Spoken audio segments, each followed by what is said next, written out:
Assalamualaikum and a good day everyone.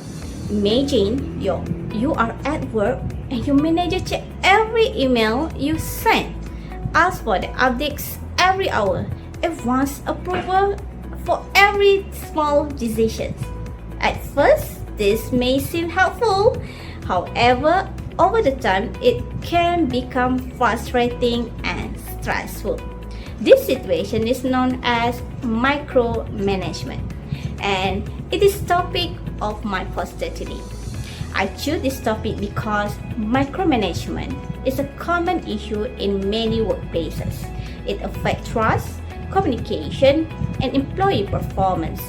So since effective communication is an important part of professional communication, I wanted to explore how communication can help reduce micromanagement in organization. Let me introduce myself. My name is Nur Suzila binti Muhammad Nasir and I'm from BTM543. So this infographic poster was prepared for the subject of BTM543, Ethical Communication Management, under the guidance of Madam Mazlin binti Mat Halif. The title of my poster is The Role of Effective Communication in Preventing Micromanagement.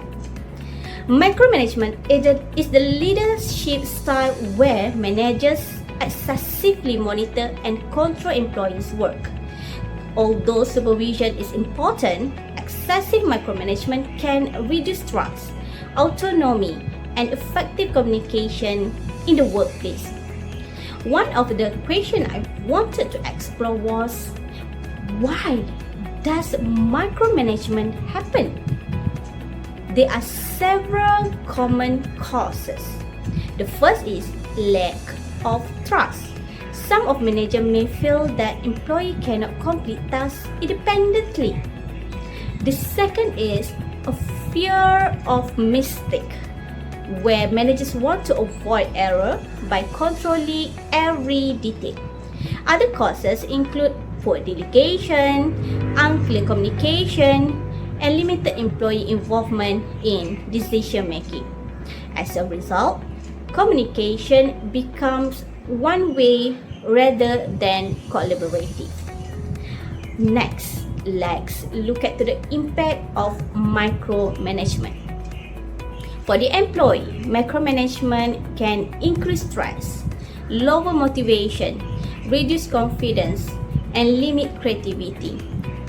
For organization, it can lead to poor communication, lower productivity, and weaker team performance.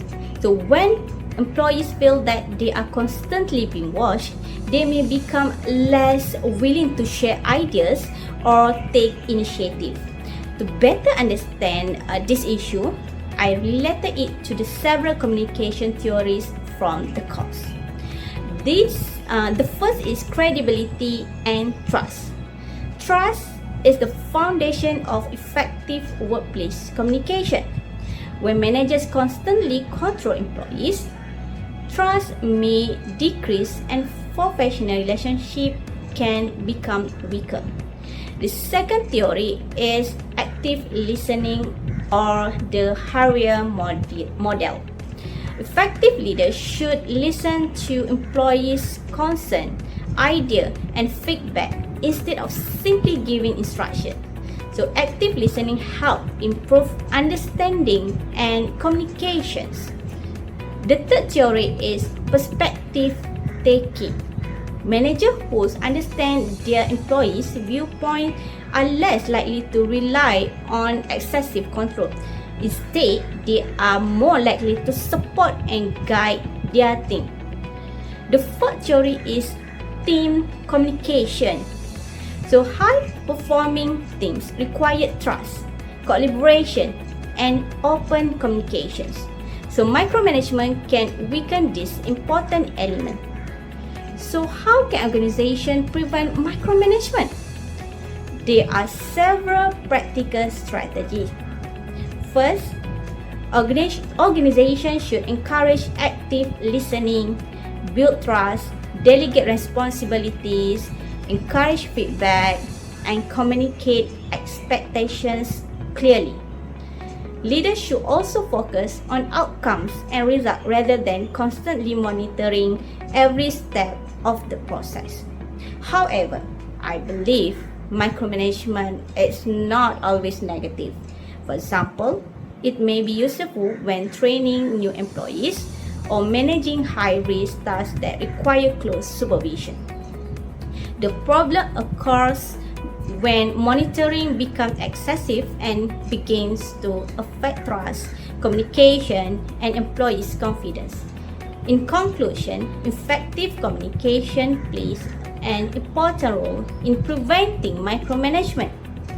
By building trust, encourage feedback, and empowering employees, leaders can create a healthier work environment, improve communication, and develop high-performing teams. That's all from me. Thank you.